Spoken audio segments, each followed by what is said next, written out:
안녕하세요. 반갑습니다. 영암교회 새생명축제에 오신 여러분들을 진심으로 환영합니다. 특별히 오늘 교회에 처음 오신 VIP분들 정말 잘 오셨습니다. 이 시간은 함께 노래하고 찬양하는 시간입니다. 서로를 축복할 텐데요, 우리 손뼉을 치시면서 찬양하시다가 사랑해요, 축복해요라는 가사가 있을 때 서로를 향해서 손을 뻗어서 함께 노래했으면 좋겠습니다. 함께 손뼉 치면서 찬양합니다.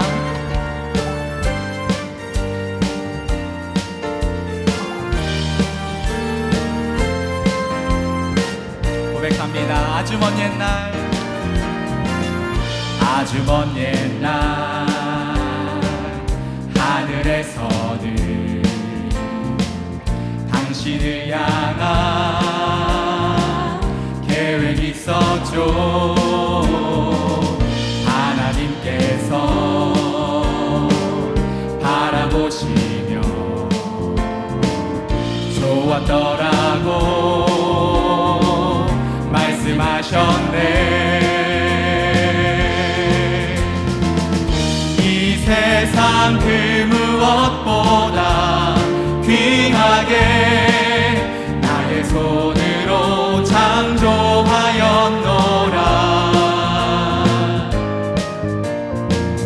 내가 너로 인하여 기뻐하노라.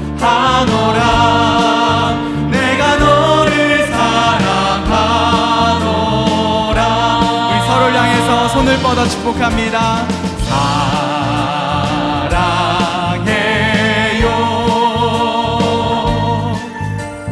축복해요.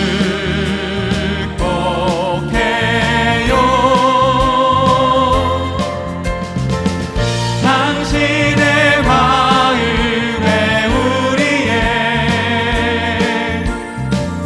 사랑을 드려요.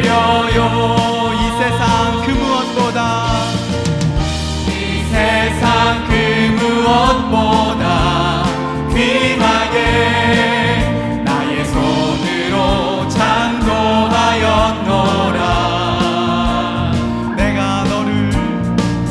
내가 너로 인하여 기뻐하노라. 내가 너를 사랑하노라. 우리 축복합니다. 손을 뻗어서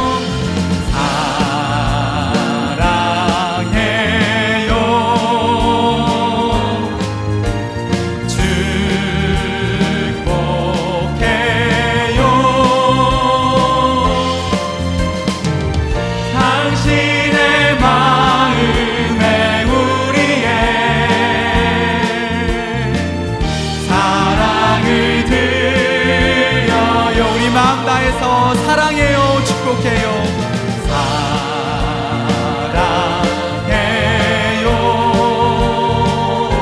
사랑해요, 축복해요.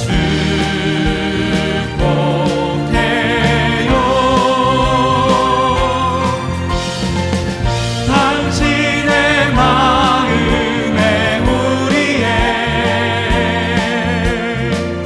사랑을 드려요.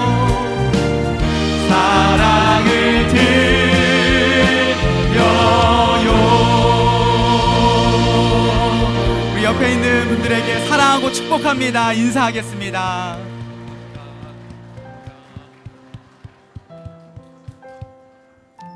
그렇습니다. 하나님께서 우리를 사랑하십니다. 하나님께서 여러분을 사랑하십니다.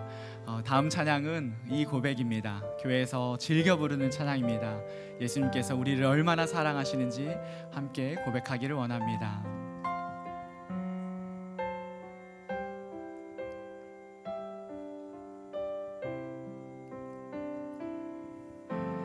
예수 사랑하심은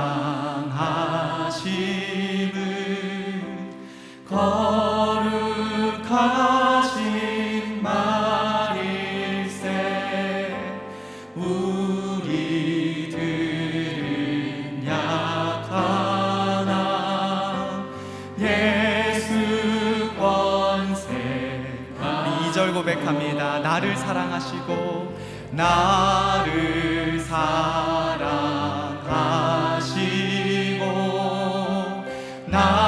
나의 죄를 다 씻어 하늘 문을 여시고 들어가게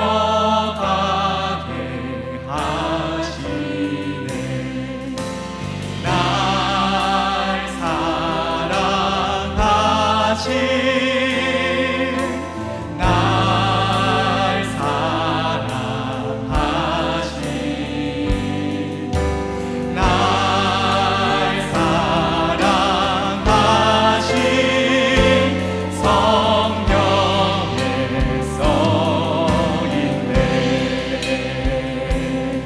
목소리 높여서 내가 연약할수록 내가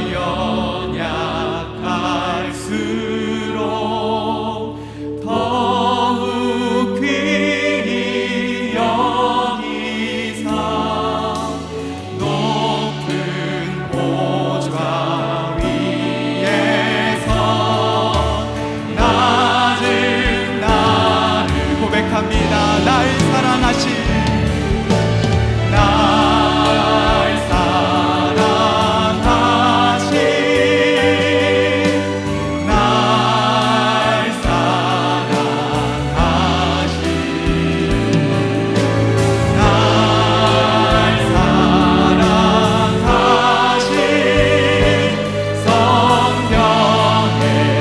마지막으로 한 번 더 고백합니다. 날 사랑하신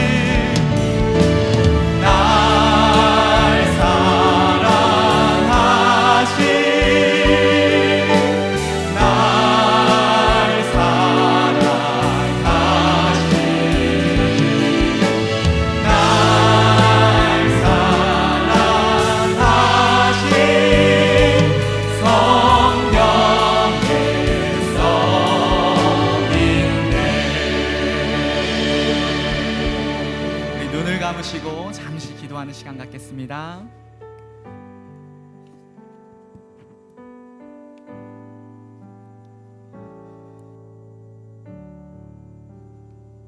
사랑과 은혜가 풍성하신 하나님 아버지, 지극히 높은 곳에 계시면서 지극히 낮은 이 땅의 죄와 허물을 사하여 주시라고 일찍이 하나님의 외아들 예수 그리스도를 이 땅에 보내시고 십자가 대속의 은혜를 통하여 저희들의 모든 죄를 사하여 주시며 천국 영생의 소망을 갖게 하신 그 놀라운 은혜와 그 무한한 사랑에 감사와 찬양과 영광을 올려드립니다.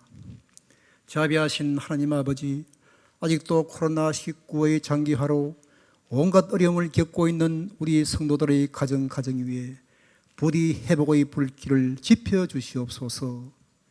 또한 육신의 질병으로 큰 고난 속에 있는 우리 성도들에게는 우리를 위하여 친히 간구하시는 성령 하나님 은혜의 역사 위에 온전히 치유받는 기쁨을 허락하여 주시옵소서.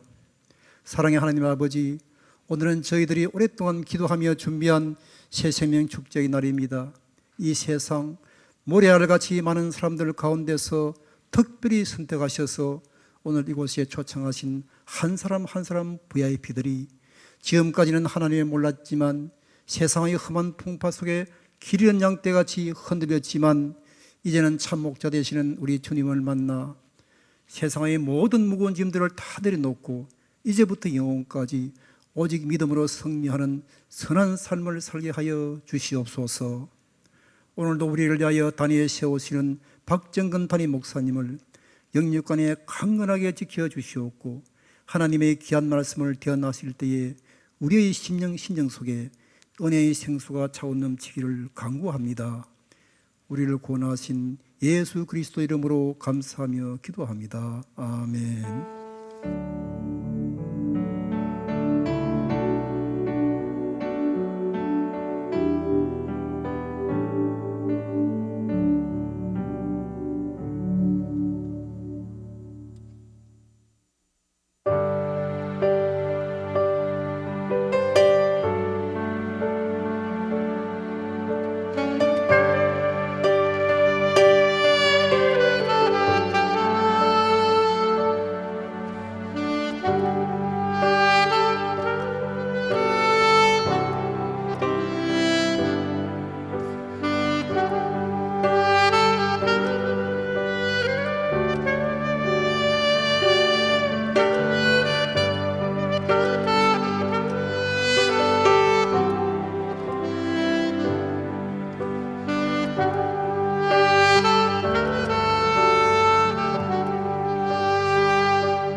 우리 다시 한번 하나님 앞에 감사와 영광의 박수 한번 올려드리도록 하겠습니다.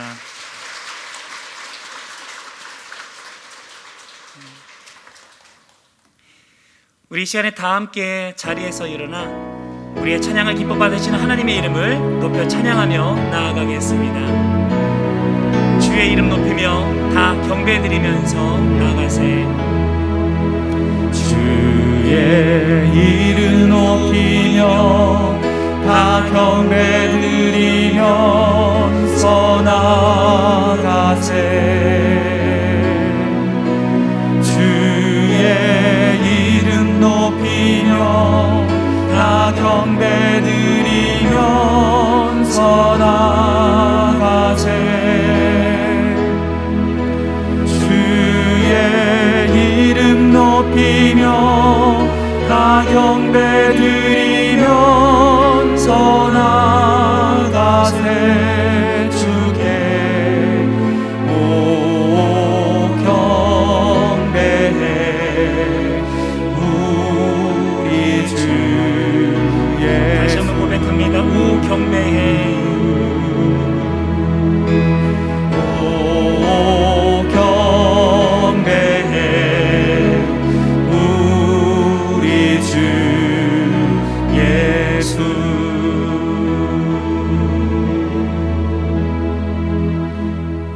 이 시간 하나님을 예배하며 나아가면서 다시 한번 주께서 기뻐하시는 감사와 헌신의 고백 주님 앞에 올려드리며 합심하여 기도하도록 하겠습니다. 하나님 교회 시간에 우리가 마음을 모아 주를 높이며 찬양하며 나아갑니다. 주께서 기뻐 받으시는 감사라는 예배가 되기를 소망합니다. 언제나 주께서 기뻐하시는 감사와 헌신의 고백으로 주님만을 높이며 나아가며 주님 우리의 고백을 받아 주옵시고.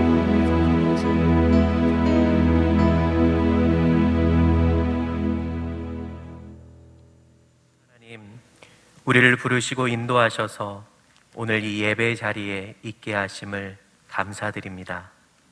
모든 것이 하나님의 은혜요 돌보심임을 고백하며 감사의 예물을 드리오니 기쁘게 받아주시고 하나님의 영광 위에 사용하여 주옵소서. 예수님의 이름으로 기도합니다. 아멘. 모두 자리에 앉으시겠습니다.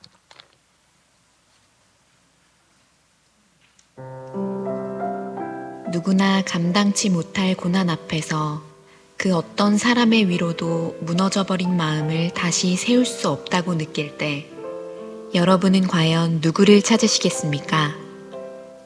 오늘의 주인공 김희경 성도는 절망과 고통 속에서 바로 하나님을 찾았다고 합니다.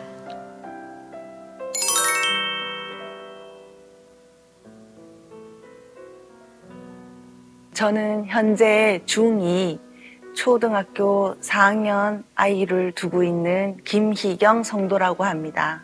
남편은 의사 선생님이셨어요. 근데 어느 날 갑자기 이유 없이 심장마비가 오셔서 하늘나라로 가게 되었어요. 너무나도 평범한 삶에서 나에게는 이런 일이 일어날 거라고는 꿈에도 생각 못했어요. 그리고 아이들이 너무 어리고 아빠 없이 키운다는 것은 너무너무 힘들고 가슴이 아파서 제가 순간 하느님을 좀 찾아볼까 하는 생각을 하게 되었어요.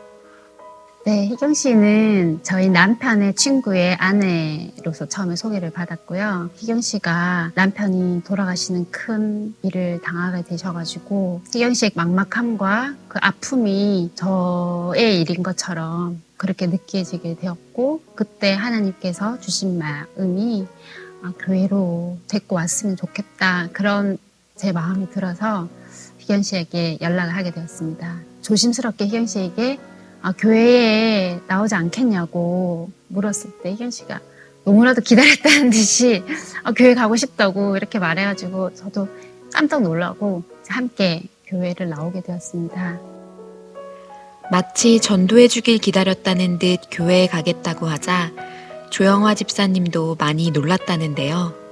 사실 그때 김희경 성도의 마음은 너무나 갈급했다고 합니다. 사람을 살리는 일을 했던 착한 남편이 왜 그리 빨리 하늘나라로 갔을까? 왜 하필 우리 가족에게 이런 시련과 고통이 왔을까? 그 해답을 사람의 생각으론 찾을 수 없지만 하나님은 찾아줄 수 있을지도 모른다는 생각이 들었기 때문이죠. 그렇게 김희경 성도는 첫 예배를 드렸습니다. 처음 예배 드리는 날 가장 기억에 남았던 말씀이 하나님은 다 계획이 있으시고 이유가 있으시다고 그렇게 말씀하시는 거예요. 근데 그게 꼭 저한테 하는 말씀 같아서 남몰래 눈물을 흘렸어요. 아, 저한테 이런 고통이 있는 이유가 하나님이 다 계획하시고 하나님이 다 뜻하신 대로 저를 이끄시는구나. 그러면 제가 조금 더 참고 이겨내면 뭔가 뒤에는 하느님이 저한테 주시는 은혜를 받을 수 있지 않을까 하는 희망도 생기고 용기도 생기게 되었습니다. 김희경 성도는 예배를 통해 하나님이 주시는 위로를 느끼며 마음의 평안을 되찾았다는데요. 오로지 주님밖에 의지할 뿐 없어서 갈급한 심정으로 시작하게 된 신앙생활. 김희경 성도를 위해 함께 기도해주는 목장 식구들이 있었습니다. 저희 교회에 나오고 나서부터 저희 목장 식구들이 너무 요즘에는 저에게 큰 힘이 되고 계세요.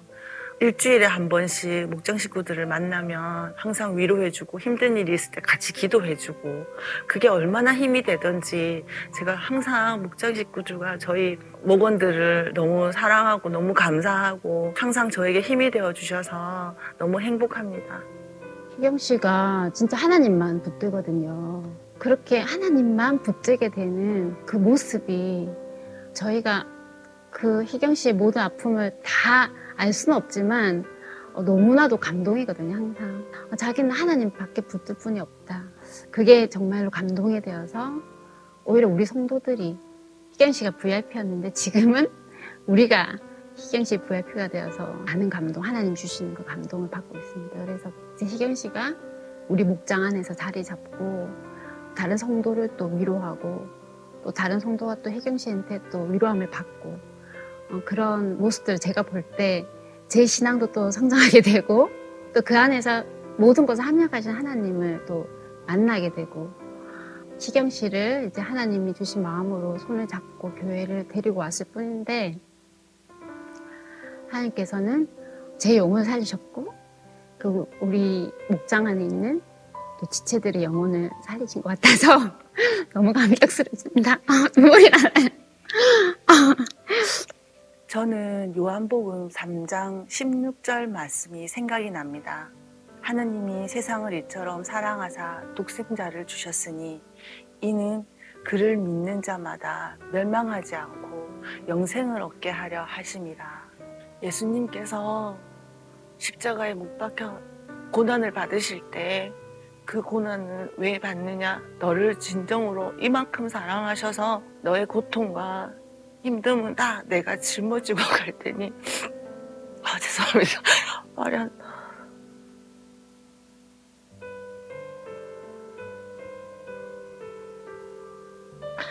말로 표현은 못했지만 아마 그런 것 때문에 해피타임 때 예수님 못 박혀 돌아가시는 그 장면 보고 많이 울었던 것 같아요. 예수님이 이만큼 저를 사랑하시는구나. 제 고난과 힘듦과 짐을 다 짊어지시고 가시는구나. 그렇게 생각하니까 너무 슬펐던 것 같아요. 그때는 너무 슬펐지만 지금은 그 사랑을 느낄 수 있고 그리고 평안을 느낄 수 있어서 지금은 너무 행복합니다. 예수님이 저를 사랑하심을 믿고 있기 때문에 그럴 때면 왠지 모를 용기도 생기고 편안을 느끼게 돼요. 그래서 내 삶 속에 예수님의 사랑을 느끼고 사는 게 아닐까. 그래서 살아가는데 용기를 가지고 있습니다. 저한테 이런 고통이 있고 혼자 아이를 키우고 금전적으로도 많이 힘들고 다른 사람 같으면은 살아가는 게 너무 힘들 것 같은데 제 주위에서는 어떻게 그렇게 밝고 즐겁게 살아가냐, 그리고 항상 어떻게 그렇게 웃음이 끊이질 않냐 하는데 그거는 제 안에 하나님의 사랑을 느끼니까 항상 예수님이 함께 하심을 믿고 제가 살아가는 희망을 갖고 즐겁게 살아갈 수 있는 것 같습니다. 제가 제 인생에서 가장 힘든 일을 겪고 너무 힘들 때 하느님을 받아들이고 하느님을 만나서 제가 편안을 느끼고 너무 행복했어요. VIP님들도 저희 교회 오셔가지고 편안함을 느끼고 용기를 얻으시고 삶의 축복을 얻으셨으면 좋겠습니다. 하나님을 만나 비로소 긴 어둠의 터널을 빠져나온 것 같다는 김희경 성도.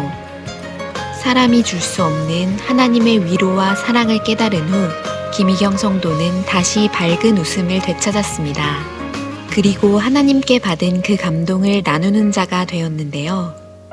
김희경 성도가 받은 진정한 평안과 위로를 함께 누리는 여러분이 되시기를 소망합니다.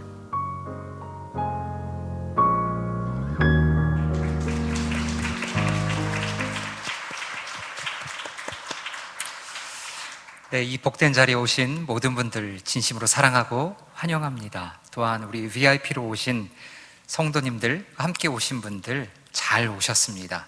여러분이 여러 이유와 목적으로 여기 오신 것 같지만 사실 여러분들을 이곳 가운데 인도하신 분은 이 세상 만물을 창조하신 하나님이십니다.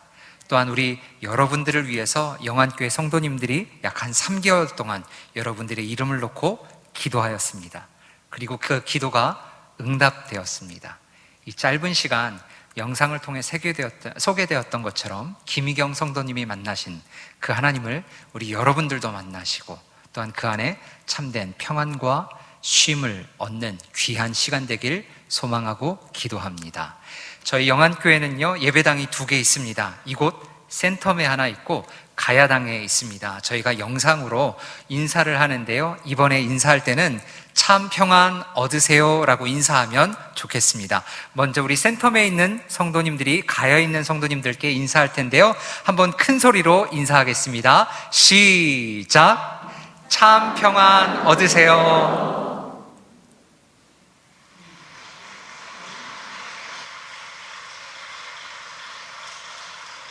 네, 감사합니다. 이번에는 우리 가야에 있는 성도님들께서 센텀에 있는 성도님들께 인사하겠습니다. 시작!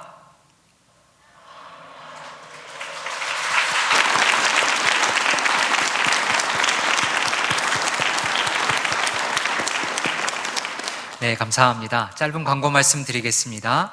예배를 마치시고 나면 센텀과 가야 예배당 1층에 이쁜 카페가 있습니다. 그냥 가지 마시고요, 우리 VIP를 모시고 오신 분들과 손님은 밑으로 내려가셔서 교회가 준비한 간단한 티와 다가를 드시면서 아름다운 교제 나누시기를 부탁드립니다.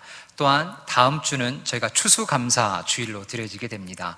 1년 동안 어렵고 힘든 삶 가운데서 인도하신 그 하나님을 생각하며 감사한 마음을 갖고 준비하며 오시면 감사하겠습니다. 중요한 광고가 있습니다. 이번 주 목요일 11월 18일 오전 10시 반 각 예배당에서 자녀를 위한 기도회가 있습니다. 저는 영안교회가 우리 때 행복하고 우리 때 좋았다라는 것으로 만족하고 끝내고 싶지 않습니다. 저는 영안교회가 우리 때보다 우리 아들 때, 우리 손주 때가 더 은혜롭고 더 부흥하고 더 감사한 예배가 되길 소망합니다. 그래서 우리 차세대들을 위해서 어머니, 아버지뿐만 아니라 할머니, 할아버지, 삼촌, 이모, 고모, 여러 친척 되시는 분들이 다 같이 모여서 우리 차세대들을 놓고 기도하는 시간이 되길 소망합니다. 10시 반 각 예배당에서 만남이라는 주제로 함께 기도회를 가질 텐데요, 모든 분들이 참석하시기를 간절히 부탁드립니다. 오늘 하나님의 말씀을 들을 텐데요, 우리 가운데 주신 말씀을 저희가 읽고 하나님의 말씀을 듣겠습니다. 우리 가운데 주신 말씀 마태복음 11장 28절에 있는 말씀입니다. 마태복음 11장 28절에 있는 말씀인데요, 스크린에 나오는 말씀을 저희가 다 같이 크게 한 목소리로 봉독하도록 하겠습니다. 시작! 수고하고 무거운 짐진 자들아, 다 내게로 오라. 내가 너희를 쉬게 하리라. 아멘. 오늘 이 시간 영안교회 담임 목사님이신 박정근 목사님 나오셔서 하나님의 말씀을 대언해 주시겠습니다. 오늘 복된 예배 자리에 오신 여러분, 또 특별히 오늘 교회에 처음 나오신 여러분, 정말 환영합니다. 오늘 하나님께서 이 짧은 시간 여러분의 인생의 가장 큰 선물, 하나님 만나시고 하나님 주시는 하늘의 평안을 누리는 여러분 되시기를 간절히 바랍니다. 영어의 인사말 가운데 아주 보편적인 것이 하나 있어요. 우리 모두 다 알 거예요. How are you? 또는 How are you doing? 직역하면 요즘 어떠세요? 괜찮으신가요? 이런 말이죠. 우리나라에도 이런 똑같은 인사말이 있는데 아주 보편적이죠. 안녕하십니까? 근데 놀랍게 세계의 모든 나라들 보면 이런 의미의 인사가 보편적으로 다 있어요. 왜일까요? 왜 사람들은 안녕하십니까? 그렇게 인사할까요? 그 이유는 우리의 삶이 안녕하기가 그만큼 쉽지 않기 때문이에요. 성경에는 우리의 인생을 표현한 구절들이 참 많은데 그중 오늘 예수님이 말씀하신 이 표현은 너무나도 친숙해서 우리의 가슴에 와닿습니다. 예수님은 우리의 인생을 뭐라고 표현하셨는가? 오늘 본문에 보니 이렇게 표현하셨어요. 수고하고 무거운 짐진 자들아. 수고하고 무거운 짐진 자, 동의하시나요? 아마 인생을 심각하게 생각하고 살아본 사람들은 이 말에 다 동의할 거예요. 여기서 수고하다라는 말은 인생을 살아가기 위해 애쓰는 온갖 힘든 역경과 일들을 가리켜요. 짐진 자, 이것은 가벼운 짐이 아닙니다. 휴가를 떠나 산을 올라가며 백팩을 메는 백팩이 절대 아니에요. 이것은 너무나 힘들어 때로 내 힘으로 도저히 견딜 수 없는 삶의 무거운 짐을 의미합니다. 아주 오래전에 제가 어느 날 김해에 있는 무척산을 등반하고 있었습니다. 무척산, 올라가 보신 분들은 알지만 무척산은 무척 높은 산이에요. 아주 경사가 가파르잖아요. 근데 그 가파른 경사를 한 60 가까이 되신 분이 어깨에 짐을 잔뜩 지고 올라가고 있었어요. 제가 추월할 수도 있었지만 한참을 뒤따라갔습니다. 종아리가 부풀어 오르고 종아리에 혈관이 막 붉어져 나오고 제법 거리를 두고 따라갔음에도 불구하고 그의 거친 숨소리가 제게 그대로 들려왔어요. 중간쯤 와서 그분이 쉬기를 원해서 제가 지게를 받쳐드리며 잠깐 대화를 나눴어요. 그는 산 위에 수련원에 생필품을 공급하고 있었는데 보통 한 번 올라가는데 약 2시간 정도 걸린다고 합니다. 그렇게 짐을 가져다 주면 그 당시 2만 원, 지금으로 환산하면 한 3만 원 정도를 받는데요. 하루 2번, 아주 많을 때는 3번 그렇게 일을 한다고 얘기했습니다. 오랜 세월이 지났지만 제 마음에는 그 장면이 지금도 그대로 남아있어요. 그의 거친 숨소리가 그대로 들리는 것 같아요. 참 많은 생각을 했어요. 저는 그날 그곳에서 인생을 보았습니다. 수고하고 무거운 짐진 자들아, 우리 가운데 누이라서 이러한 인생의 짐을 져보지 않았겠습니까? 인생을 사는 동안 우리의 어깨 위에는 수많은 무거운 짐들이 찾아옵니다. 모양과 형편은 다르지만 그 짐들의 무게는 항상 우리를 억눌러요. 그런데 성경은 그 많은 우리의 삶의 짐들을 단 2가지로 요약하여 우리에게 가르쳐 줍니다. 우리의 모든 인생의 짐은 2가지로 요약된다고 말씀합니다. 첫 번째 우리의 인생에 짊어진 짐은 무엇인가? 그것은 바로 삶의 짐, 인생의 짐이에요. 우리 다 같이 따라해 봅시다. 인생의 짐. 이것은 이 땅을 살아가면서 삶 속에서 우리가 져야 하는 짐이에요. 심리학자들은 이 인생의 짐을 재미있는 사실 한 가지를 통해 설명하는데 그것은 바로 웃음이에요. 어린아이들의 특징이 무엇인가? 그는 설명합니다. 웃음이 많은 것이라고요. 여러분 그렇죠? 아이들은 참 잘 웃어요. 특히 갓난아이들 뭐 유머가 필요 없어요. 그냥 앞에 가서 까꿍 하면 막 하고 숨이 넘어가도록 웃습니다. 그런데 이 웃음이 나이가 들어가면서 점점 사라져요. 노인의 특징이 무엇일까요? 얼굴이 굳어 있죠. 노인의 특징 가운데 하나가 웃음이 없다는 거예요. 여러분의 삶을 한번 살펴보세요. 오늘 이 예배 마치고 집에 돌아가시면 나이 지긋한 어른에게 가서 까꿍 해보십시오. 아마 웃기는커녕 뺨을 얻을맞을지 모르겠어요. 왜 웃음이 사라질까요? 심리학자들은 그 이유가 나이가 들수록 우리가 인생의 무게를 많이 느끼기 때문이라고 설명합니다. 여러분 그래요. 우리는 삶을 살아가면 갈수록 점점 더 무거운 인생의 무게를 느낍니다. 그리고 어느 순간 감당하기 어려운 인생의 집 앞에 우리는 무릎을 꿇지요. 저는 목사이기에 많은 분들의 삶을 가까이에서 살펴볼 기회가 많아요.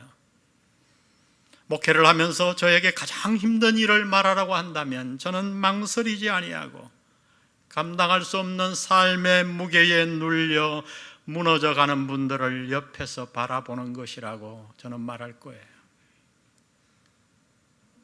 어떤 이는 경제적인 어려움으로, 어떤 이는 관계의 아픔으로, 어떤 이는 갑자기 불어닥친 사고 앞에, 또 어떤 이는 어느 날 내려진 감당할 수 없는 의사의 진단 앞에 무너집니다.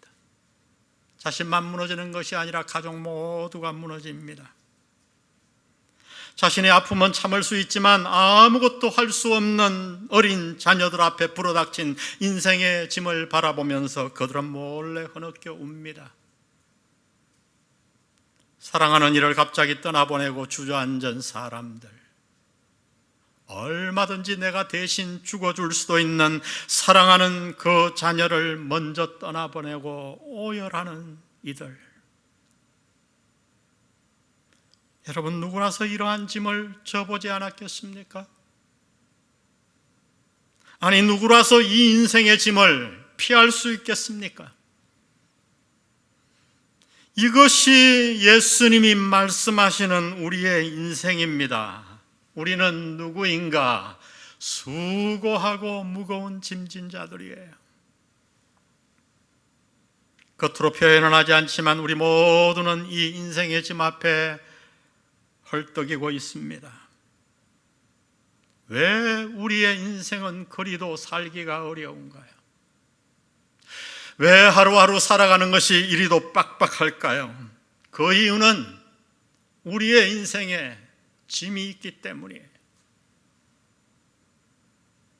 그런데 성경은 이 삶의 짐, 우리가 삶을 살아가면서 지는 인생의 짐 외에 한 가지 짐을 더 이야기합니다. 그것은 바로 영혼의 짐이에요. 다 같이 영혼의 짐. 인생의 짐은 겉으로 드러난 것이기 때문에 분별하기가 쉽죠. 그러나 이 영혼의 짐은 눈에 보이지 않기 때문에 파악하기가 어려워요. 그렇지만 성경은 인생의 짐보다 영혼의 짐이 훨씬 더 무겁고 중요하다고 말합니다. 왜냐하면 우리의 모든 인생의 무거운 짐들이 바로 이 영혼의 짐에서 비롯되었기 때문이에요. 성경은 이렇게 시작합니다. 이 두꺼운 성경책의 첫 구절이 뭔지 아세요? 창세기 1장 1절이에요. 태초에 하나님이 천지를 창조하시니라. 하나님이 이 세상을 지으셨어요. 그리고 세상을 지으신 그 하나님이 우리 인간을 만드셨습니다. 창세기 1장 27절에 보니 하나님이 자기 형상 곧 하나님의 형상대로 사람을 창조하시되 남자와 여자를 창조하시고 여기에서 하나님의 형상은 외모를 말하는 것이 아니라 내면, 즉 영혼을 뜻합니다. 그래서 이 지구상의 수많은 생물 가운데 오직 우리 인간만이 영혼을 가지고 있는 거예요. 왜요? 우리는 하나님의 형상으로 지음받았기 때문에, 하나님의 내면을 닮아 지음받았기 때문에. 왜 우리는 때로 달을 보며 가슴이 먹먹해지는 걸까요? 가을이 되면 떨어지는 낙엽을 바라보며 왜 마음이 쓸쓸해지는 걸까요? 그 이유는 우리 안에 영혼이 있기 때문이에요. 이 세상에 아무리 똑똑한 개도 낙엽을 보며 쓸쓸해하지 않습니다. 혹시 여러분이 기르는 개 가운데 가을이 되어 개가 낙엽을 보며 내 인생이 왜 이리도 외로운고 고민하는 개를 본 적이 있나요? 없어요. 왜요? 개에게는 영혼이 없기 때문이에요. 그러나 여러분, 여러분의 내면을 자세히 들여다보십시오. 여러분 안에는 소우주가 있습니다. 우리는 이 영혼으로 우주조차 넘어서서 우주를 품습니다. 우리는 누구인가? 하나님의 형상으로 지음받은 고귀한 자들이에요. 우리는 누구인가? 수많은 생물 가운데 유일하게 하나님을 닮아 영혼을 가진 고귀한 존재입니다. 그런데 성경은 우리의 영혼에 무거운 짐이 있다고 말씀하십니다. 그 영혼의 짐이 우리의 인생을 이렇게 힘들게 만든 거라고 말씀합니다. 여러분, 우리의 영혼에 얹혀진 짐은 무엇일까요? 성경은 그것을 한 단어로 설명해 줍니다. 그것은 바로 죄의 짐이에요. 죄의 짐. 우리가 삶을 살면서 인생의 짐을 무겁게 지고 있듯이 우리 모든 사람들의 영혼에는 죄의 짐이 놓여 있습니다. 우리 모두 죄를 잘 알죠. 그러나 성경이 말씀하는 죄는 우리가 아는 것과 조금은 다릅니다. 성경은 죄를 세 가지로 분류하는데, 먼저 우리가 잘 아는 죄, 도덕적인 죄를 말합니다. 우리가 다 알죠, 그 죄는. 그러나 그 다음에 성경은 마음의 죄에 대해서도 얘기합니다. 마음으로 짓는 죄. 예수님은 이렇게 말씀하셨어요. 마태복음 5장 27절에 보니 또 간음하지 말라 하였다는 것을 너희가 들었으나 나는 너희에게 이르노니 음욕을 품고 여자를 보는 자마다 마음에 이미 간음하였느니라. 실제 간음을 행하지 않았더라도 마음속으로 간음을 계속해서 상상하면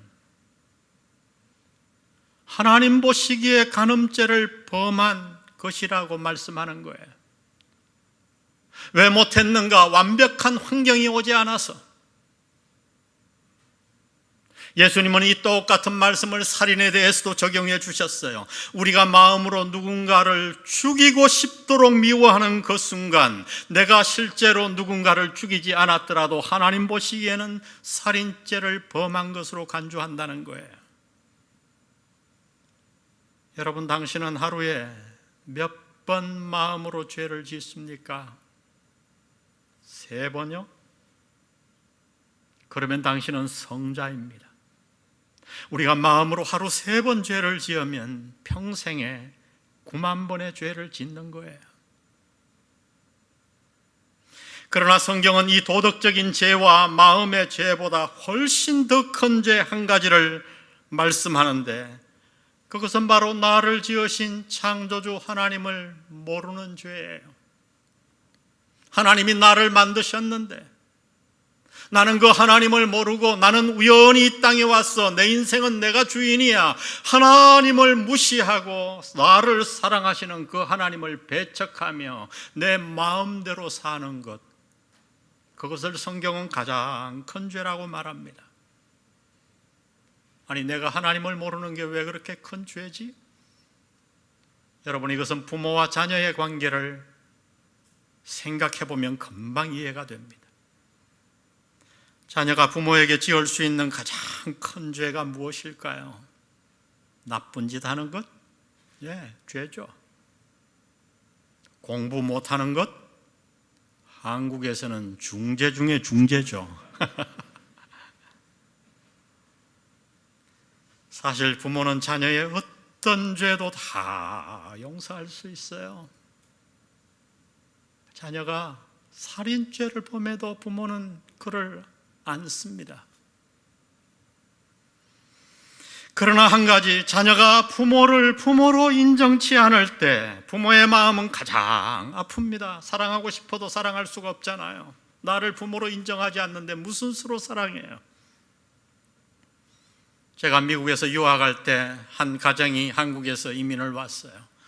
영어를 못하니 할 게 뭐예요? 부부가 그저 육체적인 노동을 하며 사니까 밤낮으로 일을 했어요. 그러니까 아이는 집에서 혼자 컸죠. 밥만 해주고 혼자 밥 찾아 먹고. 그렇게 아이가 자라며 한국말도 잘 못하는데 어느 날 시비가 붙었어요, 아버지와. 그랬더니 아이가 부엌에 가서 칼을 가지고 오며 그 서툰 말로 쌍욕을 하며 나는 너를 내 부모로 인정치 않는다고. 그 아버지가 제 앞에 와서 펑펑 울며 삶의 의욕을 다 놓아버리던 장면을 저는 잊을 수가 없어요. 여러분, 그래요.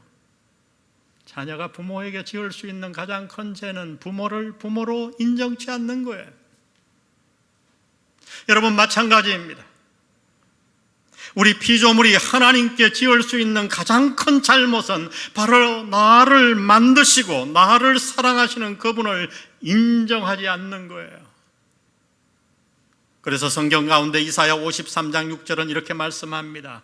우리는 다 양 같아서 그릇 행하여 각기 제 길로 갔거늘 여호와께서는 우리 모두의 죄악을 그에게 담당시키셨도다. 여기서 우리 모두의 죄악이 무엇인가요? 그것은 바로 각기 제 길로 간 거예요. 쉽게 얘기하면 내 마음대로 산 거예요.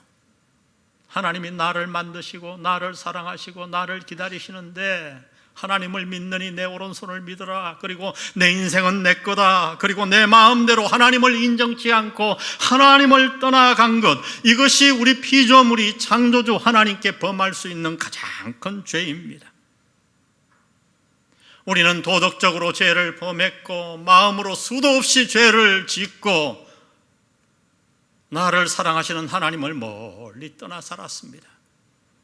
그래서 성경은 우리 인간에 대해 이렇게 선포합니다. 로마서 3장 23절에 보니 모든 사람이 죄를 범하였음에 하나님의 영광에 이르지 못하더니, 모든 사람, 여기 있는 저를 포함하여 여기에 있는 모든 사람, 온 인류, 우리 모두가 죄를 범했습니다.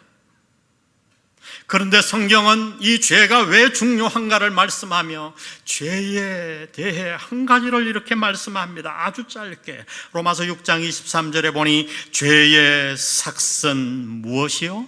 사망이에요. 아무리 작은 죄라도 죄의 결과는 하나님 앞에서 사망이에요. 이 사망은 육체의 죽음은 물론이요, 영혼의 죽음을 의미합니다. 여러분, 우리가 이 땅을 살면서 두려워하는 것이 많지만 무엇을 가장 두려워하나요?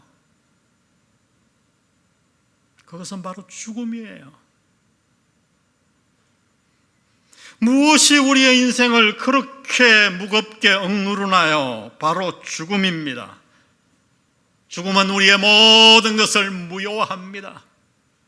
이것이 바로 우리 인생의 실체예요. 그래서 이 죽음의 문제, 영혼의 짐을 해결하지 않고서는 우리의 인생에는 결코 참된 평안, 쉼이 없습니다. 이 시간 질문해 보세요. 당신은 죽음의 문제를 해결했습니까? 죽음 앞에 담대하게 죽음을 맞을 수 있나요? 영혼의 짐의 문제를 해결하셨나요? 그래요. 수고하고 무거운 짐진 자들아, 우리에게는 인생의 짐이 있고 영혼의 짐이 있습니다. 어떻게 우리에게 얹혀져 있는 인생의 짐과 영혼의 짐을 해결할 수 있을까요? 오늘 예수님의 방법은 너무나 간단해요. 그래서 오늘 예수님은 여러분을 초대하셨어요. 예수님의 초대는 무엇인가? 딱 하나예요. 내게로 오라. 다 같이 내게로 오라. 우리 마태복음 11장 28절을 다 같이 한번 읽어봅니다. 시작. 수고하고 무거운 짐진 자들아 다 내게로 오라. 내가 너희를 쉬게 하리라. 이것이 오늘 당신을 향한 예수님의 초대예요. 하나님의 초대예요. 내게로 오라. 예수님은 당신이 이 땅에 왜 오셨는가 그 이유를 이렇게 짧게 설명해 놓으셨어요. 마가복음 10장 45절, 제가 헬라어를 그대로 한번 번역했습니다. 내가 온 것은 나의 목숨을 많은 사람의 대속물로 주기 위함이다. 여기 대속물은 뭐냐 하면 영어로 ransom 하는 단어인데요, 누가 죽게 되었는데 사형언도를 받았는데 내가 그 사람 대신 죽는 것을 말해요. 대속물. 예수님은 이 땅에 왜 오셨는가? 우리 모두를 위해 자기 목숨을 대신 대속물로 주시기 위해. 예수님은 그러니까 이 땅에 죽기 위해 오신 거예요. 베드로전서 3장 18절은 그래서 이렇게 말씀합니다. 그리스도 예수께서도 단번에 죄를 위하여 죽으사 의인으로서 불의한 자를 대신하셨으니 이는 우리를 하나님 앞으로 인도하려 하심이라. 4대 성인의 한 분이신 그분이 왜 처참한 십자가에 달려 사형을 당했을까요? 생각해 보세요. 적어도 예수님은 4대 성인 가운데 한 분이잖아요. 놀라운 것은 그분은 십자가에 달려 죽으시기 전 그 고통스러운 마지막에 이렇게 크게 외치고 돌아가셨어요. 내가 다 이루었다. 직역하면 내가 다 갚았다. 여러분, 이상하지 않습니까? 도대체 무엇을 갚은 걸까요? 그것은 바로 우리의 영혼의 위에 얹혀져 있는 죄의 짐을 다 갚은 거예요. 내가 지은 도덕적인 죄, 마음의 죄, 하나님을 떠난 모든 죄의 값을 예수님이 다 십자가에서 갚으신 것입니다. 그분은 십자가에 왜 죽으셨는가? 바로 당신과 나의 죄의 짐, 그 값을 위해 대신 죽으신 거예요. 죄로 말미암아 영원히 죽을 수밖에 없는 죄의 짐을 지고 하루하루 신음하며 살아가는 우리를 위해, 우리에게 쉼과 평안을 주기 위해 대신 죽으신 것입니다. 그리고 오늘 이렇게 예수님은 외치십니다. 얘들아, 내가 너의 죄의 값을 다 갚았다. 그러니 이제 내게로 오너라. 내가 너를 쉬게 하마. 너에게 참 평안을 주마. 여러분, 이 예수님의 초대를 듣고 우리가 어떻게 예수님께 갈 수 있나요? 성경은 딱 한 가지 방법을 말합니다. 그것은 믿으면 됩니다. 예수님께 간다는 말은 예수님을 믿는다는 말이에요. 하나님을 믿는다는 말이에요. 요한복음 3장 16절은 이렇게 말합니다. 하나님이 세상을, 이 세상 대신에 여러분의 이름을 넣어보세요. 하나님이 누구누구를 이처럼 사랑하사 독생자를 주셨으니, 십자가에 주셨으니, 하나님이 당신을 얼만큼 사랑했는가? 하나밖에 없는 독생자 예수님을 당신을 위해 대신 십자가에 죽게 하실 만큼 사랑하셨으니, 왜 그렇게 사랑하셨는가? 이는 저를 믿는 자마다 멸망치 않고 영생을 얻게 하려 하심이니라. 예수님은 이 똑같은 말씀을 요한복음 5장 24절에서는 이렇게 표현했어요. 내가 진실로 진실로 너희에게 이르노니. 가슴을 다해 말씀하셨잖아요.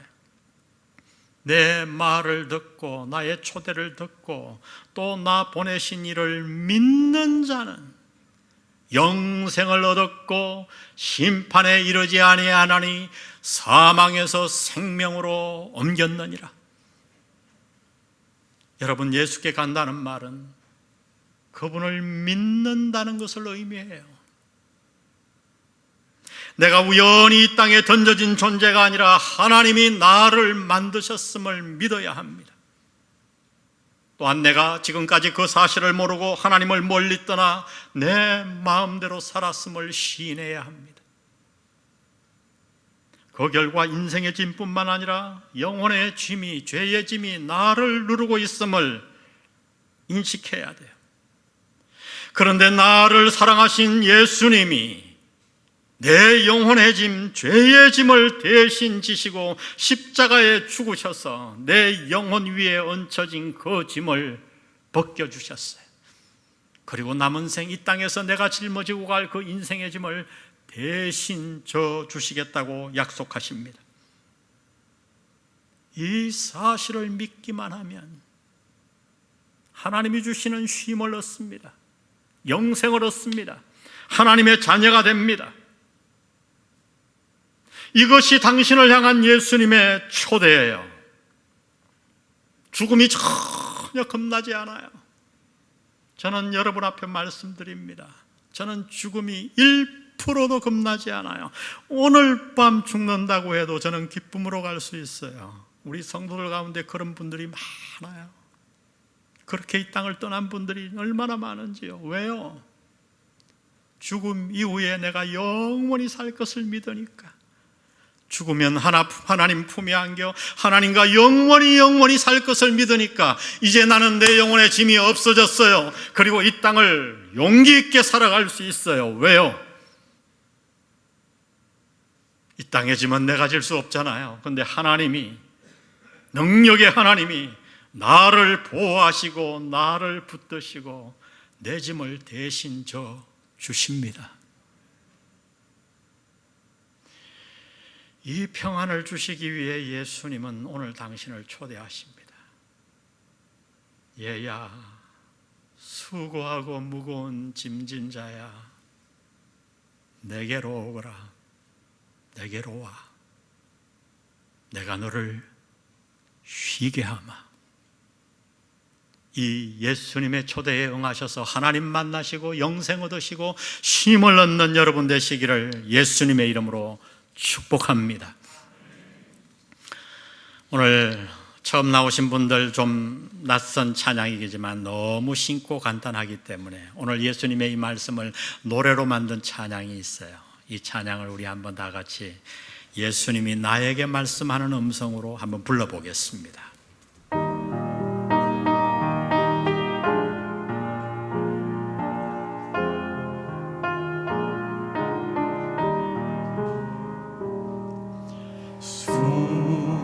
수고하고 무거운 짐진 자들아, 다 내게로 오라. 다 내게로 오라. 내가 너희를 쉬게 하리라. 내가 너희를 쉬게 하리라. 다시 한번 불러봅니다. 수고하고 무거운 짐진 자들아, 다 내게로 오라. 다 내게로 오라. 내가 너희를 쉬게 하리라.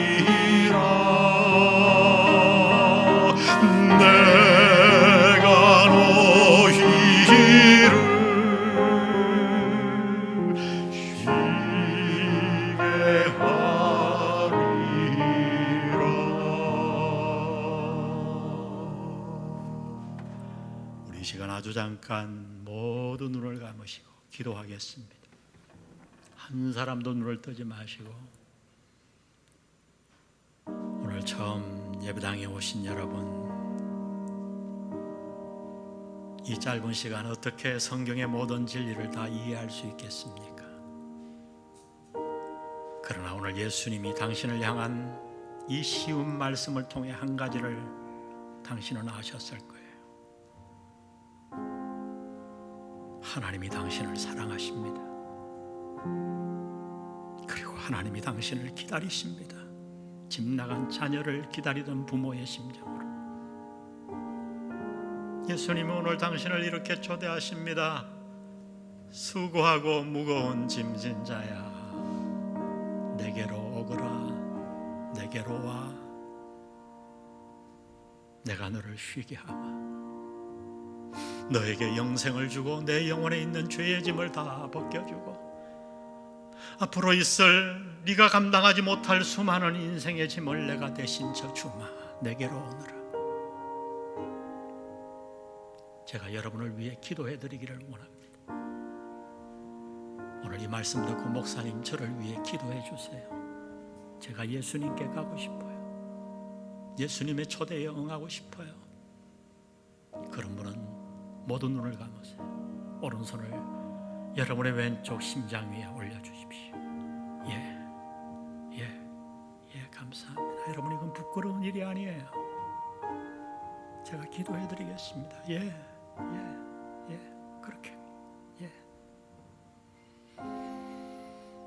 가슴에 손 얹으신 분들은 저의 기도를 이 시간 따라해 주십시오. 성도 여러분 돕는 의미에서 같이 기도해 주십시오.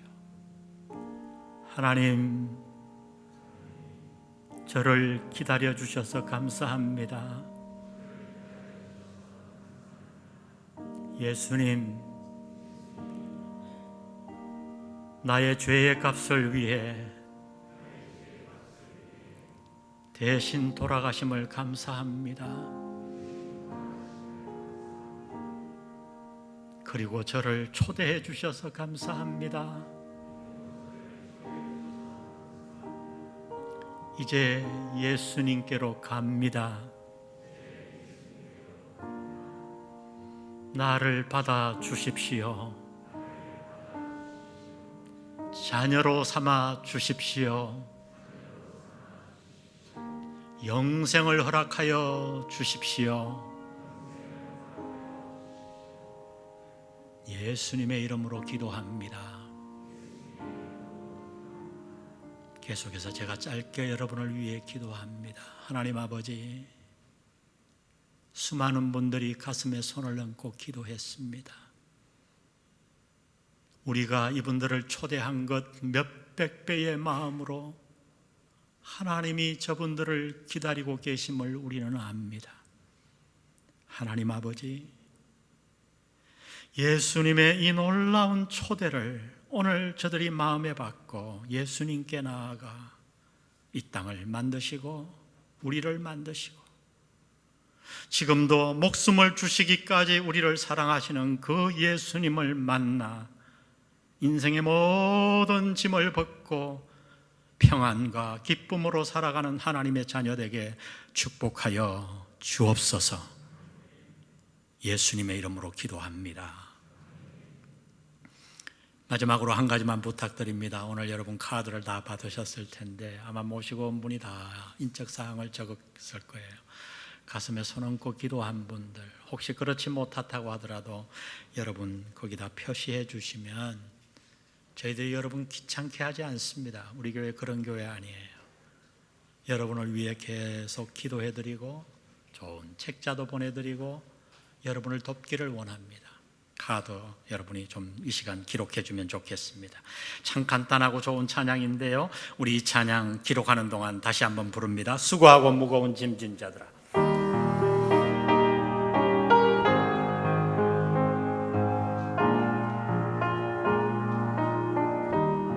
수고하고 무거운 짐진 자들아, 다 내게로 오라.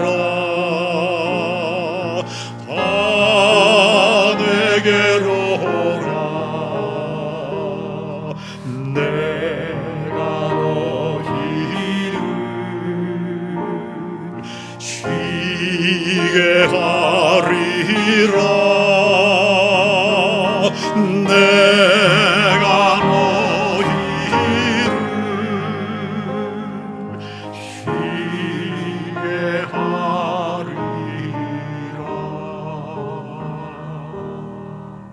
사랑하는 영안 성도 여러분, 오늘 이 예배는 당신을 위한 예배이기도 합니다.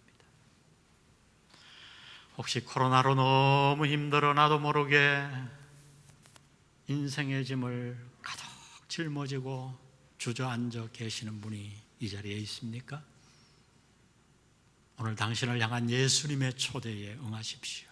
그리고 인생의 모든 짐을, 죄의 짐, 잘못된 짐, 경제적인 짐, 모든 걱정의 짐, 자녀의 짐 다 하나님께 올려드리시기를 바랍니다. 그리고 가벼운 마음으로 홀홀 나는 마음으로 이 감사절을 맞았으면 좋겠습니다. 우리 마지막으로 수고하고 무거운 짐진 자들아, 다시 한번 찬양합니다. 수고하고 무거운 짐진 자들아, 다 내게로 오라, 다 내게로 오라, 다 내게로 오라. 내가 너희를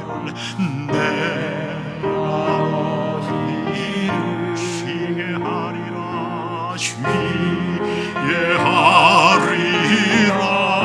내가 너희를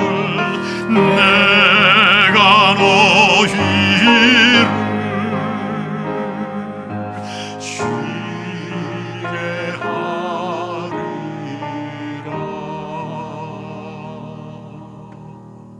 마지막 축복 기도하고 마칩니다.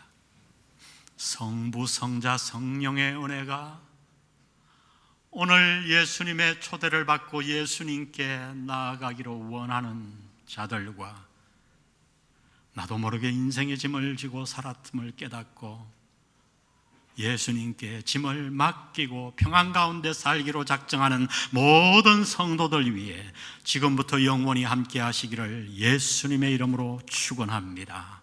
아멘.